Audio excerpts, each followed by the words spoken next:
So we choose to stand on those traditions of Tom Jefferson, John Adams, Thomas Paine, and Patrick Henry.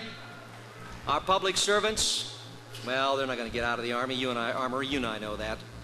And I believe that what's going to happen to this coming midterm election will say it all for us. We either make the changes and the politicians get the message, or we face the chilling prospect of America's next civil war.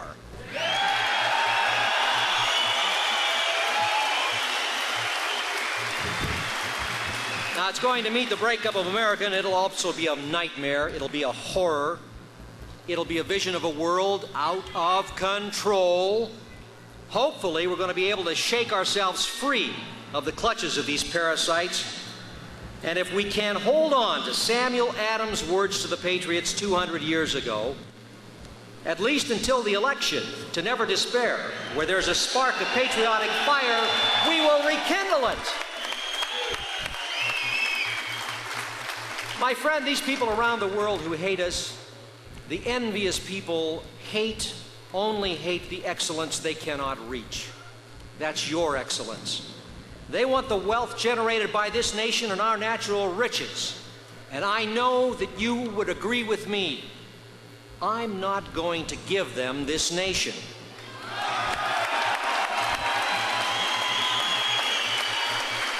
I would rather die as a patriot than live as a slave in the New World Order.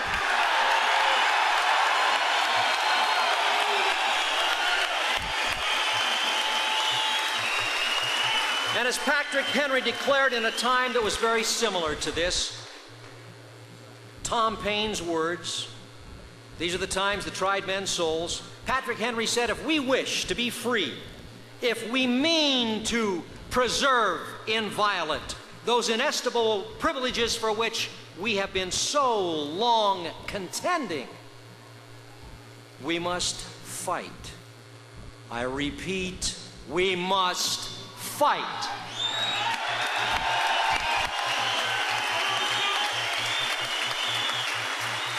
In the meantime, my friends, remember the American patriots who have honed the warrior spirit at Lexington and Concord, the Alamo, and many other of the wars. Keep freedom in your heart. Remember, what they won't allow us at the ballot box can always be gained at the bullet box. Keep your powder dry. To you patriot warriors, we are brothers forever.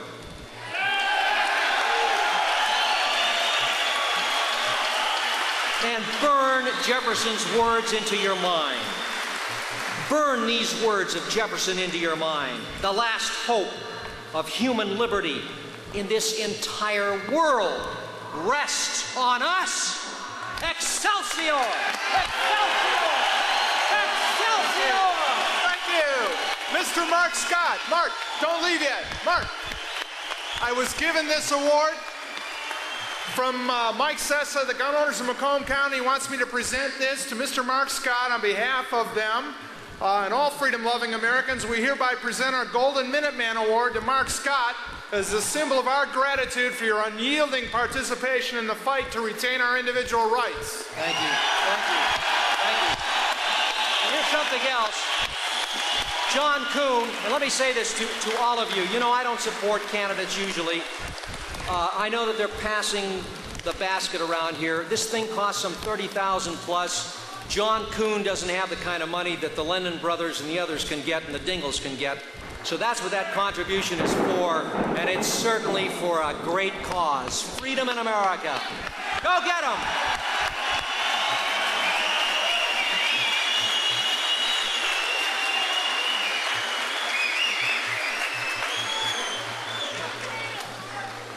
All right, we're hoping that, no, geez, it's starting to rain, but we're hoping that this area over here is moving this way. Mr. Mike Sessa, the gun owners of Macomb County. She wanted somebody else. If you hold the umbrella over so it doesn't get wet. Too late, I already introduced him. All right, very good. I think we're going a little out of order here, but that's okay with me. You know, we did the Freedom Hill rally, and there was a crowd out there about like this, and off to my left-hand side out in the distance was a big white sheet. And on this sheet, it said, "Death to the New World Order."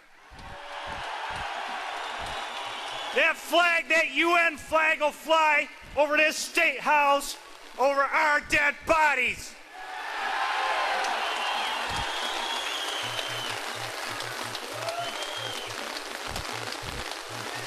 Got the wrong screen. Oh no, they're here. I'm going to try to keep everything short.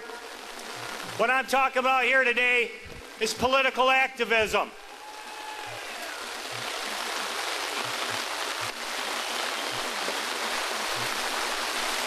I want to thank everybody for coming out here today to bear witness to the numbers of people that are coming out, the patriotic Americans. And I can see there are no Sunshine Patriots here in a downpour. We're here to retake America.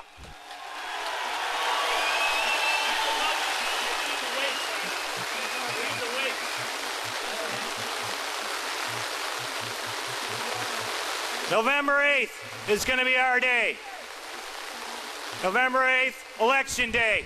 Each and every one of you must get to the polls, take the day off of work, carry a sign against some of these dastards in Congress who have seized our right to keep and bear arms.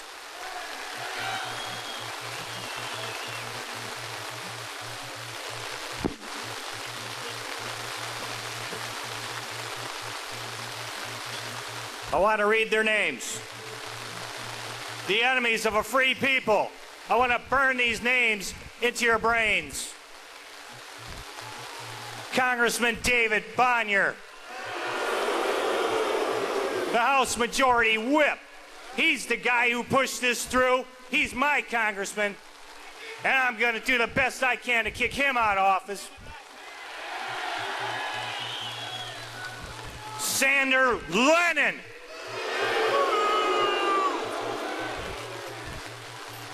Benedict Arnold, Bob Carr, and John Dingell, NRA traitors. Barbara Rose Collins. John Conyers. Dale Kildee. William Ford.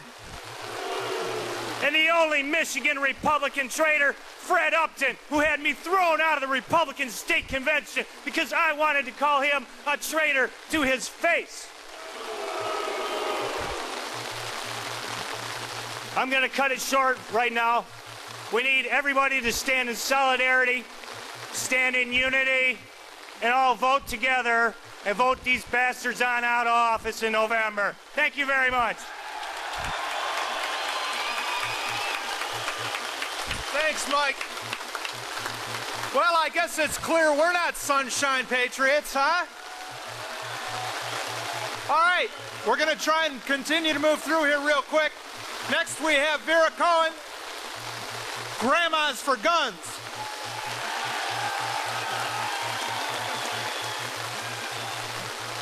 I'm a Jewish grandmother, and I'm 70 years old.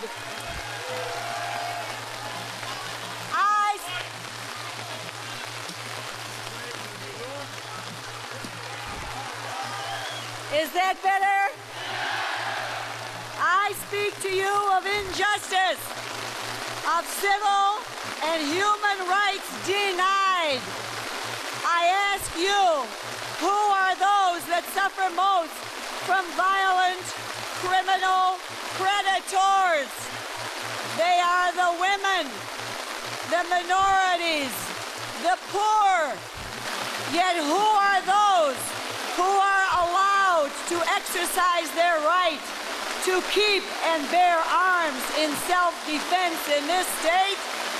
They are the men, rich, white, and politically connected. We all have a problem, but our problem is not the proliferation of guns. Only 13% of violent crime involves guns. Only 13%. Our problem is the proliferation of people who have no respect for human life. As the LA riots have shown us,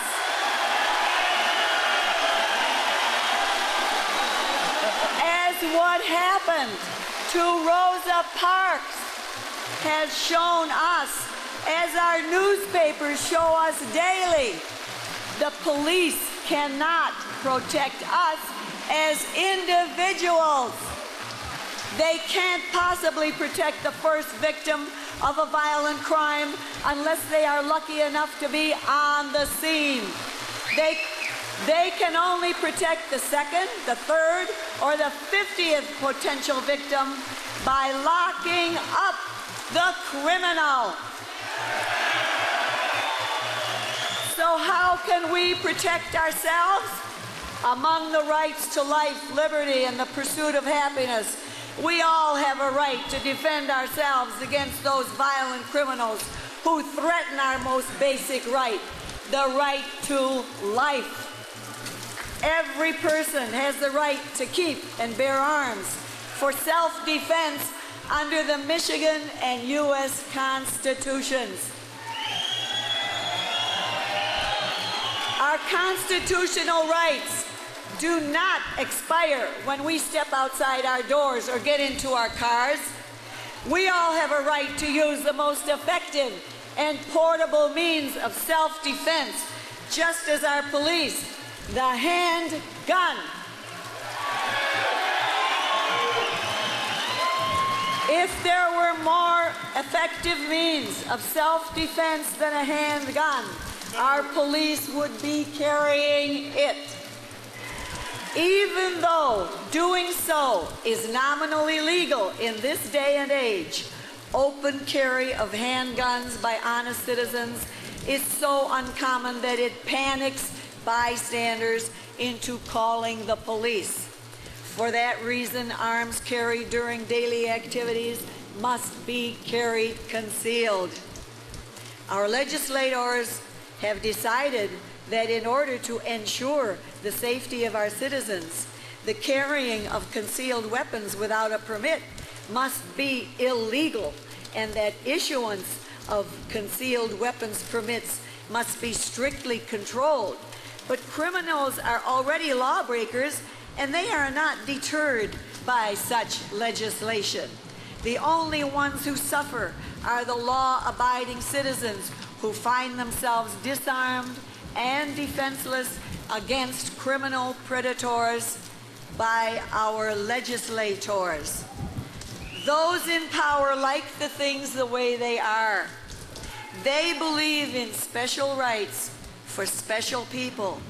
Their concealed weapons licenses are issued supposedly to those who carry large sums of money. But it's illegal to use deadly force to defend money. Bearing arms for self-defense is our right under the Michigan Constitution. Bearing arms for defense of money is not. But self-defense is not deemed to be good reason for issuance of concealed weapons permits. My fellow Americans, something is wrong when we may defend money, but not human life.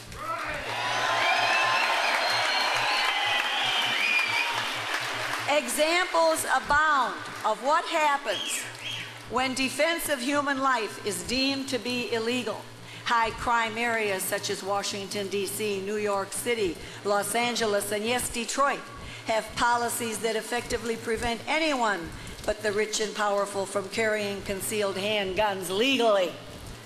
However, states that allow all honest citizens access to concealed weapons permits, such as Washington, Oregon, New Hampshire, Utah, and now Florida, all have murder rates below the national average. In fact, no permit at all is necessary to carry a concealed handgun in Vermont.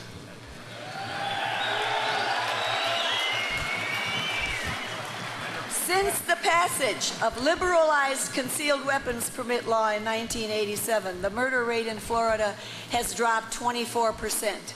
Georgia's murder rate in 1993 is 16% lower than it was in 1989, when an Attorney General opinions made access to concealed weapons permits to honest citizens independent of judicial approval.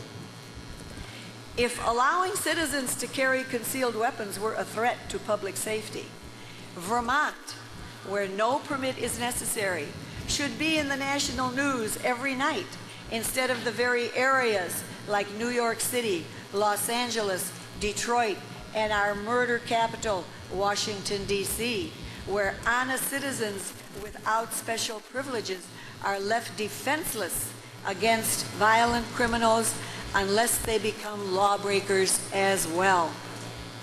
There is no evidence that allowing honest citizens to carry concealed weapons is a threat to public safety. We can be trusted to act responsibly by our legislators. After all, they trusted us to elect them, didn't they? I quote from a U.S. Department of Justice publication regarding reported use of firearms against violent criminals. A fifth of the victims defending themselves with a firearm suffered an injury compared to almost half of those who defended themselves with weapons other than a firearm or who had no weapon. What does this mean? It means this: if I do nothing when attacked, as people in power recommend, if I beg for mercy, my odds are even that I will be injured. If I resist with a firearm, when I resist with a firearm, my odds are better than 1 in 5, better than 1 in 5, that I will escape injury, and I know which odds I like.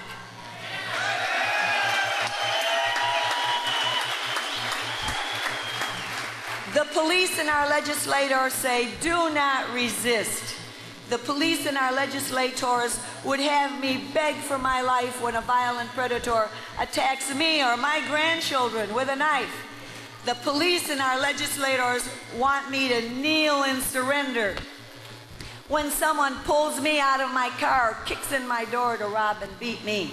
I will not beg. I will not kneel and surrender. I will fight.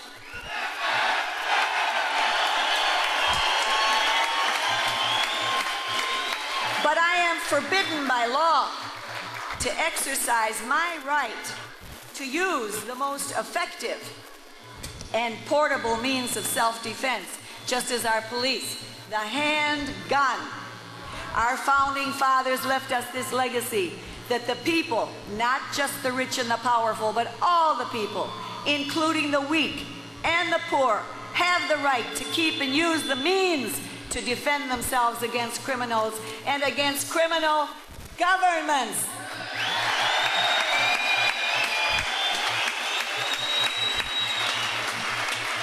The rest of us must not be made to suffer for the irresponsible acts of criminals. If all citizens are created equal, all honest citizens who so desire must be issued concealed weapons permits. All citizens, men and women, white and minorities, rich and poor, all citizens must be allowed to exercise their God-given right to defend their lives, the lives of their families. Our wise politicians who have turned the capital of our great nation into a deadly copy of a third world country, our wise bureaucrats and our wise police tell us we will be safer if we disarm. We will be safer if we surrender. We will be safer if we give up our rights to self-defense. Do not be fooled. Sheep are not made safe from wolves by the passage of laws forbidding the eating of meat. Honest citizens are not made safe by the passage of laws forbidding them arms for self-defense. Do not be fooled into believing that helplessness equals strength. and that disarmament equals safety, that patriotism equals criminality. They never have. They never will.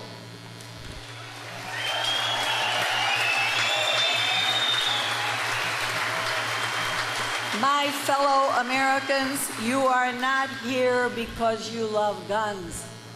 You are here because you love freedom.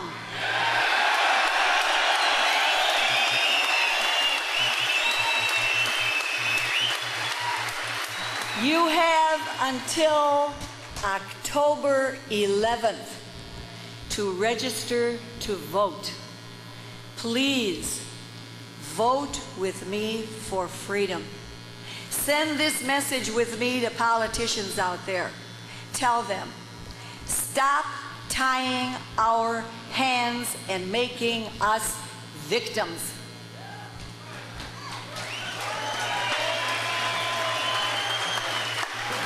Stop pretending the laws against carrying concealed firearms protects us from criminals. I will not let you stand between me and my rights. Get out of my way. Thank you. Vera Cohen.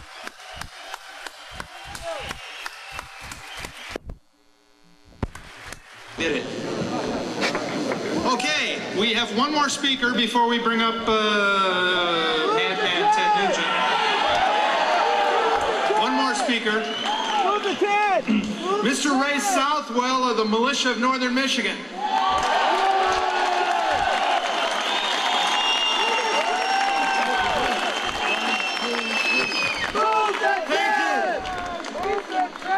As he said, my name is Ray Southwell. I'm the information officer for the Michigan Militia. I'm here to tell you that the unorganized militia will give up nothing.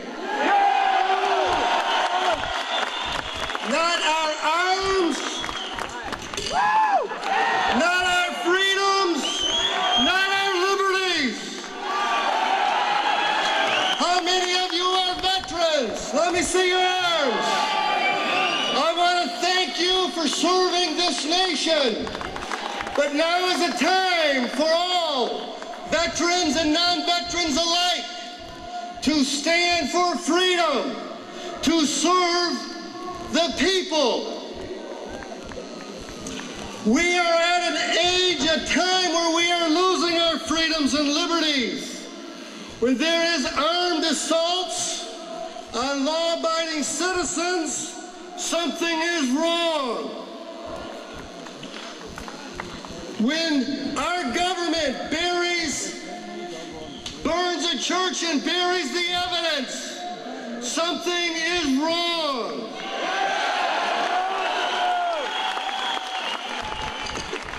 The unorganized militia will give up nothing. Not our arms, not our freedoms, not our liberties.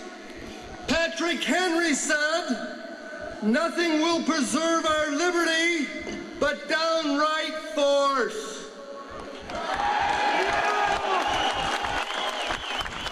When you give up that force, you are inevitably ruined. The unorganized militia will give up nothing.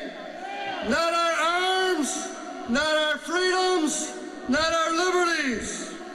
Our forefathers documented those God-given rights of the people. They are the Bill of Rights. The press have let us down.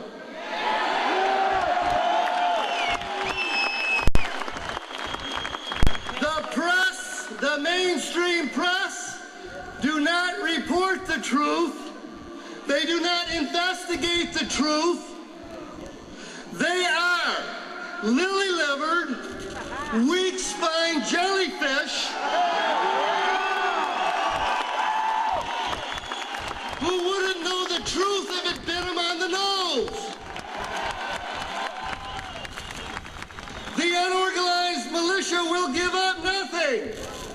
Not our arms, not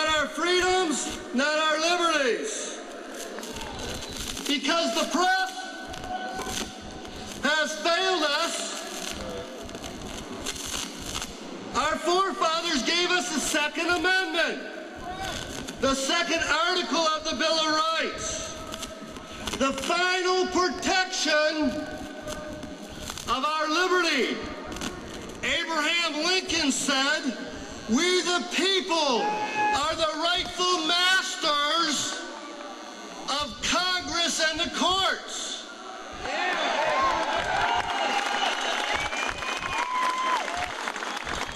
Not to pervert the Constitution, not to overthrow the Constitution, but to overthrow those who pervert the Constitution.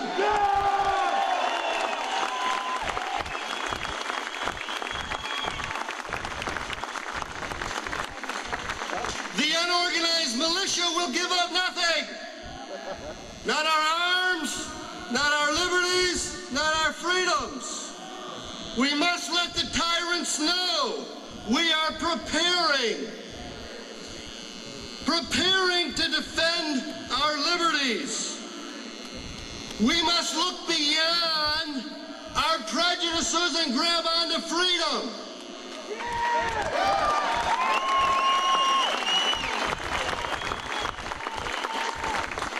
We must look beyond our differences for liberty. We cannot let the opposition divide us. We the people must rise up through the unorganized militia, because the unorganized militia will give up nothing. Not our arms, not our freedoms, not our liberties. Oh, some will say, peace, peace, peace at all costs. We don't care if we lose some liberty. Wrong. I say what Patrick Henry said over 200 years ago. It was during the debates over the Constitution. It took place in an old church in Virginia. That's right. They taught liberty and freedom in churches 200 years ago. No one called them a cult. Where are the churches today talking freedom and liberty? What did he say? You know. Is life so dear? Is peace so sweet? To be purchased at the price of chains and slavery? Forbid it, Almighty God. I know not what course others may take, but as for me, give me liberty or give me death. Thank you. Mr. Rice Southwell. Thank you. We're going to move this out of the way. Real quickly. Straight down, I guess. Because it stopped raining. Thank you very much, God.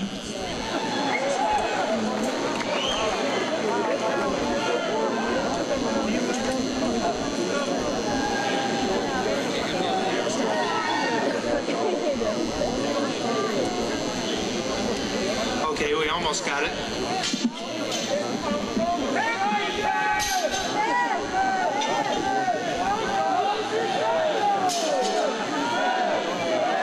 There we go. Okay. Ted Nugent is in the building. He will be up here in just about 2 minutes. In the meantime, we have Mr. Bruce Fleury here who would like to say a few words. Ted is on his way, but in the meantime, Mr. Bruce Fleury. Good afternoon, gun owners and fellow patriots. I'd like to introduce myself. My name is Bruce Fleury. I'm the Director of Public Relations for the Detroit area chapter of an organization known as Putting People First. Putting People First is a national grassroots organization that is dedicated to fighting back against the animal rights movement and militant environmentalism. And we are very proud to be here today to back John Coon's candidacy for the United States Senate!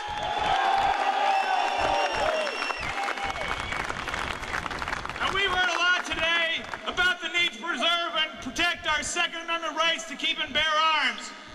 But if our good friends in the United Nations have their way, a lot of other rights which we take for granted right now will be looked upon as things of the past.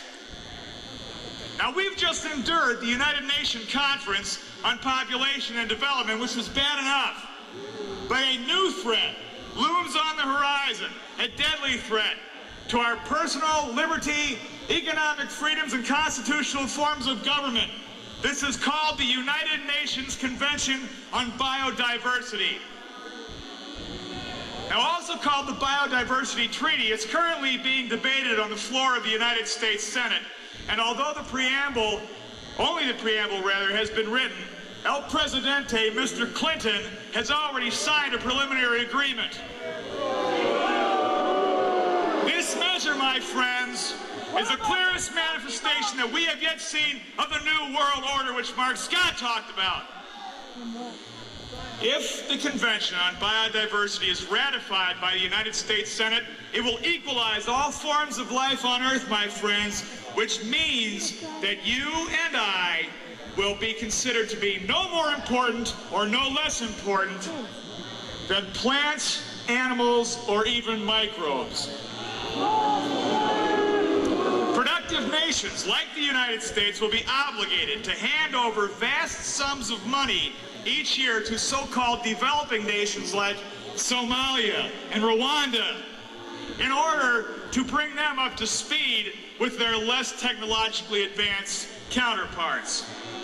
Okay, I have a lot more to say on this, but my time is running short. Quite simply, ladies and gentlemen, we must act now because, as I understand it, the Senate is only days away from calling for a vote on this extremely important piece of legislation. We must get on the phones. There may not be time to write letters, but we have to get on the phones and demand that our two senators, Regal and Levin, as well as Slick Willie, pull their support for this piece of trash.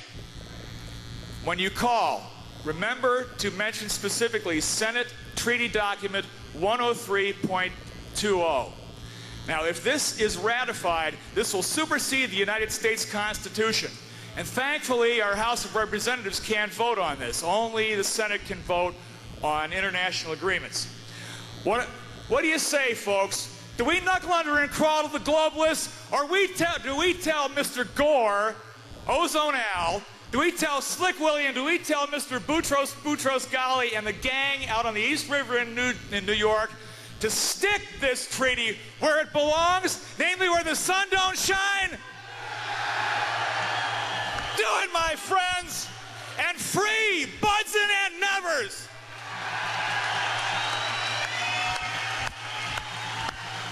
Thanks, Bruce. Well, you know, when I first started playing the guitar when I was a few years younger than I am now, I used to go to a place in Detroit called the Crow's Nest, and I would listen to a band called the Amboy Dukes. And I was very impressed with their lead guitarist. In fact, I always wanted to be able to play like him. I still do. And I would have never dreamed, below those 25 years ago, that I would ever be sharing the stage with Mr. Ted Nugent.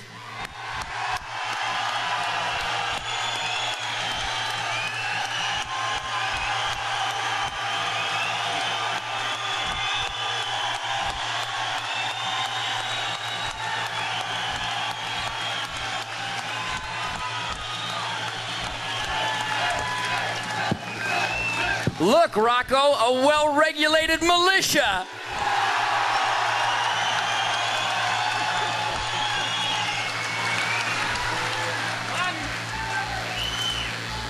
Happy hunting season.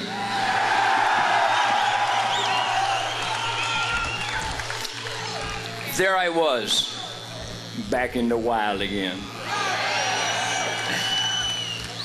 On the Lower Brule Sioux Reservation in South Dakota 3 days ago. I was coming off the Missouri River breaks. I had my bow in my hand and a back quiver full of arrows and my attitude. I heard a bull out to the west. I heard a bull out to the south. I heard a bull out to the north. I heard a bull out to the east. Now I was feeling pretty good. I snuck down the edge of this big mountainside with a pure-blooded Sioux Indian at my side, and man, was I proud to be an American right there. The bulls were screaming. I could taste their musk. See, I'm going to warn you what I'm feeling right now. It wasn't quite light yet, so I moved down this draw and I kind of humped into a little cluster of cedar. And in front of me, as the light come up, this cow elk moved in front of me. And another cow elk moved in front of me. And then a big old sumbitch walked in.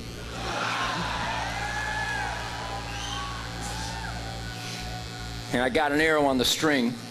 And then about 10 feet in front of me, a 5x5 bull elk went in front of me. 10 feet, guys. And right behind him was a big old 6x6. 10 feet. And right behind him was a big Crown Royal 6x6 bull elk. I came to full draw. They were only 18 yards away. We're talking backstrap boogie here. I come to full draw. I was going to lace him dead from Ted's head. And then the big old Royal stepped out from behind the cedar, so I swung on him, and all of a sudden, boing! My string broke. My point is I've got a lot of spirit. You see, I brought my son up here because I'm too old to matter anymore, but I really, really care about the country I was born in. Used to be the land of the free and the home of the brave, where good guys got rewards and bad guys got sent away. Hey, I got an idea. America's got 10 rooms in it. America is a 10-room house. I have an idea. 9 rooms are leaking. 9 of the 10 rooms are leaking. And our government wants to come into our one non-leaking room and fix the ceiling. There's another room. It's called the parole room. Let's ban parole. There's another room called early release programs. Let's ban early release programs. There's another room called plea bargaining. Let's ban plea bargaining.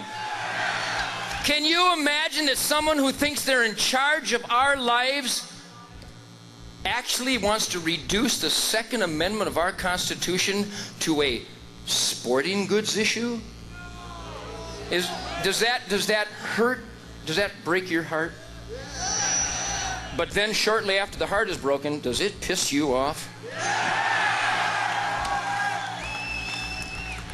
I was born in Detroit, and I know we were the murder capital for many years, but it's not because we were more violent. We were just better damn shots. So.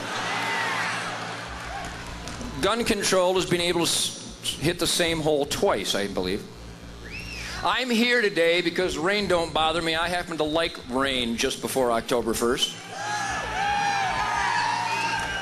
And I'm really proud to look out there and see a bunch of commandos, because you're not just supporters of the Second Amendment. You're just not good, working hard, playing hard people. You're not just spirit of the wild blood brothers. You are in charge of this country. And if you are not registered to vote and you don't vote, get the hell out of here and go to Cuba, where you can be a lump of shit.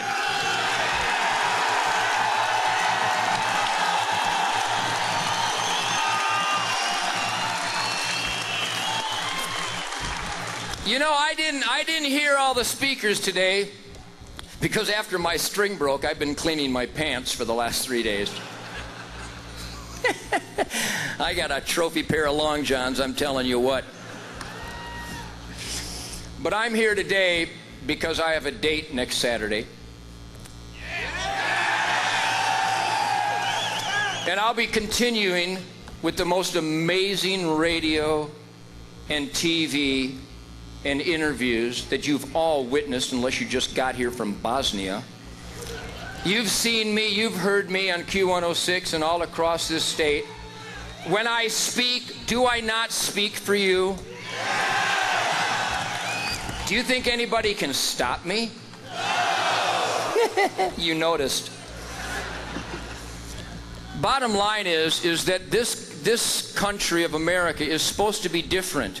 We are supposed to be in charge. If you've got some friends that sit around like a lump of shit and don't accomplish anything to make this country a better place for their kids, would you please put your hand on their shoulders and say, friend, put down the drugs, put down the whiskey, put down the poisons, and let's clean America up for some kids so they can live in the land of the free and the home of the brave.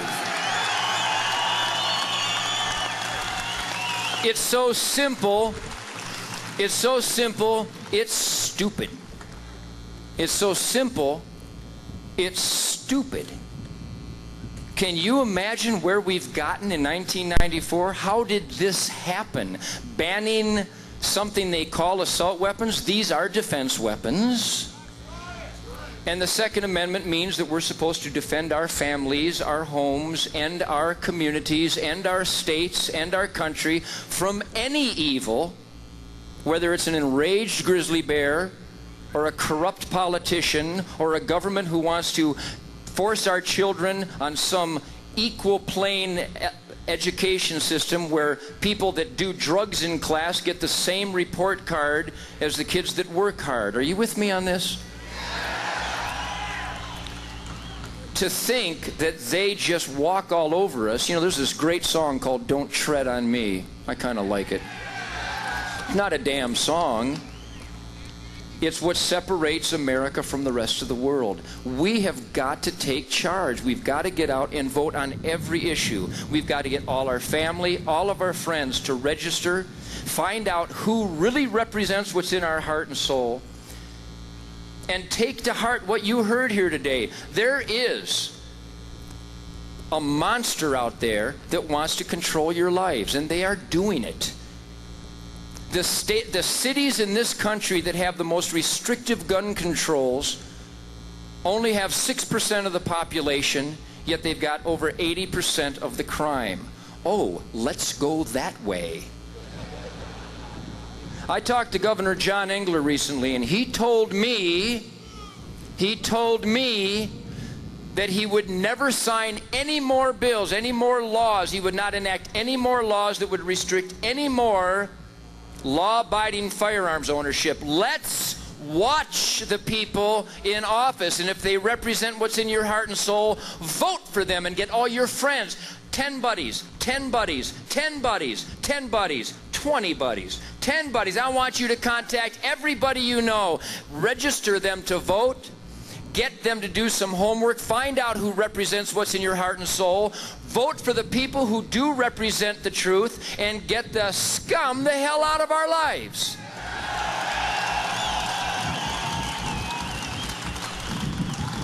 I don't care what political office. I don't care whether they hunt with a bow and arrow or a grenade. I don't care what. If they represent what's in your intellectual heart and soul, support them. If they don't, eliminate them. I could go on, but I think we all know each other. When I say the word blood brothers, I'm not just playing games here. I really feel that. When my string broke, I'd like to think it was your string too. And when I killed the buffalo the night before, that was my buffalo. But at the next Hunter's Bash next year in Jackson, I'll have some buffalo backstrap, and if you're good, I'll let you sniff it. The bottom line is, my friends, thank you for showing up. Thank you for not being a lump of shit. Thank you for putting up with minimal little weeny inclement weather. Does it bother hunters? I think not. Do we like a good drizzle to stalk whitetails in? We certainly do.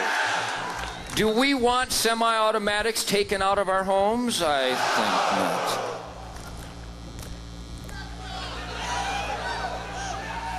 Remember, the only good bad guy is a dead bad guy.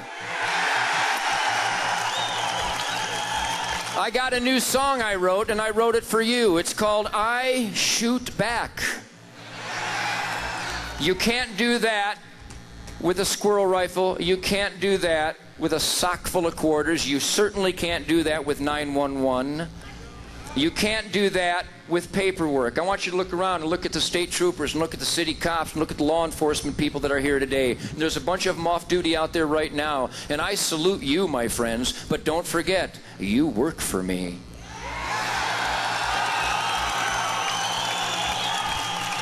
If I need you, I'll call you. But all you'll need to bring is a blotter and a dustpan.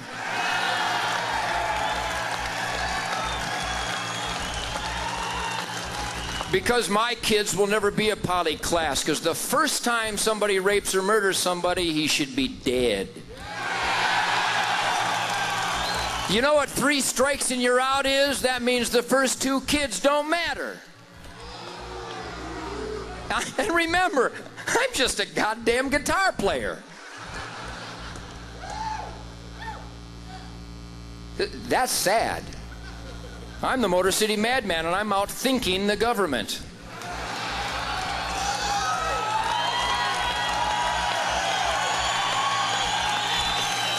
I truly salute all of you. Thank you. Good-looking bunch. I really consider us commandos. Commandos are people that care more. Commandos are people that will train better. Commandos are people that know the tools that will get them through the day. I got a clean hanky. I got a pocket full of guitar picks. I got some quarters in case I got to make a phone call. I got my identification, and I got a 10 millimeter with 4 clips. Any questions?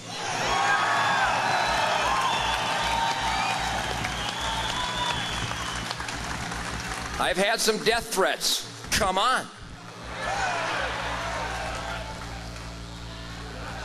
I feel so safe amongst you guys, it's stupid. Thank you for your support. Support the politician of your heart. Do your homework. It's in our hands if we take a hold of things. It's so simple. I leave you with this. It's so simple, it's stupid.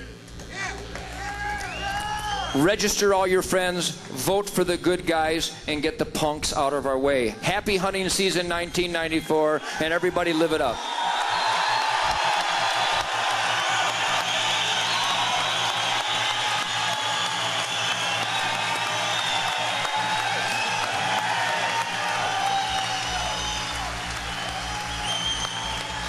Ted? On behalf of the gun owners of Macomb County and all freedom-loving Americans, we hereby present our Golden Minuteman Award as a symbol of our gratitude for your unyielding participation. Thank you very much. Now remember the word, unyielding. I like that, John. Unyielding. Have you noticed I've been unyielding? Do you notice I've had a message for the entertainment community all my life? Have you noticed I've had a message for people who thought they could control my life? I've always said, oh really, is this yours?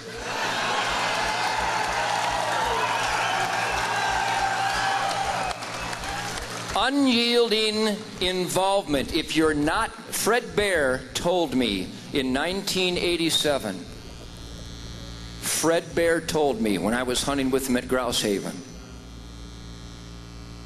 we were walking down a Michigan 2 track, and he put his arm over my shoulder. I slapped him. No.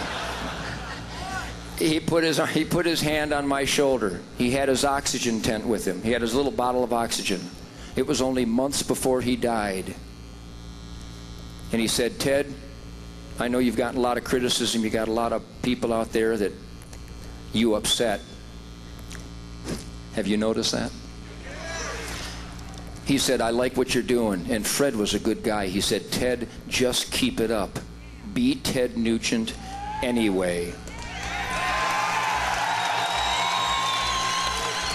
Fred Bear told me, Fred Bear said, if you're not helping to save hunting, you are certainly helping to destroy it. If you are not doing something to help save the liberties and freedoms that are unique to this country, if you are not helping, if you are not doing something, to help save America, you are helping to destroy it. So help save it anyway, okay? Thank you very much, everyone. Stay up here.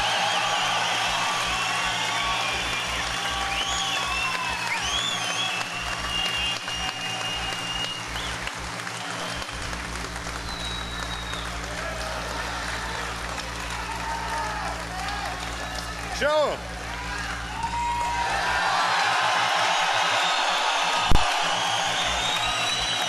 That's the right coat, but I use an AR-15.